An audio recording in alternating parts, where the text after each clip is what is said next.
best. You're the best. Where are we in all this? Because it seems like this is a verbal smackdown all around the world. You're right, and honestly, there is another day of high tensions here in regards to North Korea. We are seeing the region preparing for a potential conflict. Japan's defense minister announcing that they have their missile defense systems ready to intercept any North Korean missiles. We're hearing from Defense Secretary Jim Mattis warning the North Korean regime that they are risking the destruction of its people. Certainly, the biggest note towards calm that we heard was that clip from Rex Tillerson, at least coming from the Trump administration.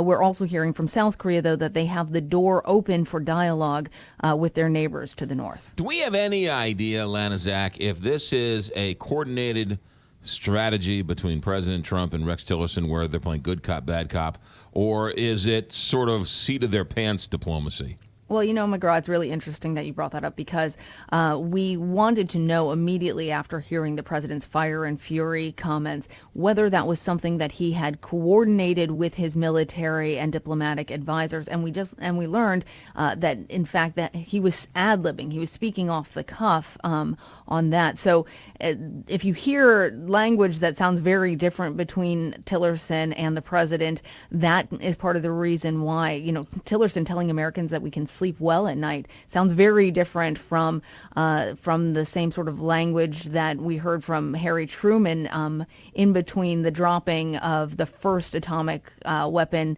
ever seen in the world during World War II and the dropping of the second bomb on Japan. So that language is very strong. And actually, we heard from North Korea a dismissal of it. They called it President Trump's language a load of nonsense. Yeah. The president is getting a lot of criticism for it for ratcheting up the rhetoric, but that's kind of what presidents do. I mean, he just found out or was just released that they miniaturized a warhead they could put on an ICBM, and it was a president in a news conference saying, hey, you know what, North Korea, watch out, don't do anything stupid because we will stand up for ourselves.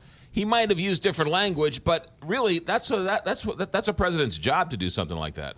Well, certainly we've heard presidents tell North Korea to back down, that we have superior military technology and capabilities. We've heard that from every president, basically, every time we hear a North Korea threat. It is remarkable that President Trump has certainly gone further than any president we've ever heard before. So that is a departure, but we heard an explanation for that from Secretary of State Rex Tillerson, who said President Trump was speaking in the same language that North Korea so often uses in an order to demonstrate his seriousness in a language using rhetoric that they understand. Lana Zach, ABC News correspondent, an A+ report from Washington, D.C. Absolutely. I don't know, maybe a B-. Thanks, Lana. Have a good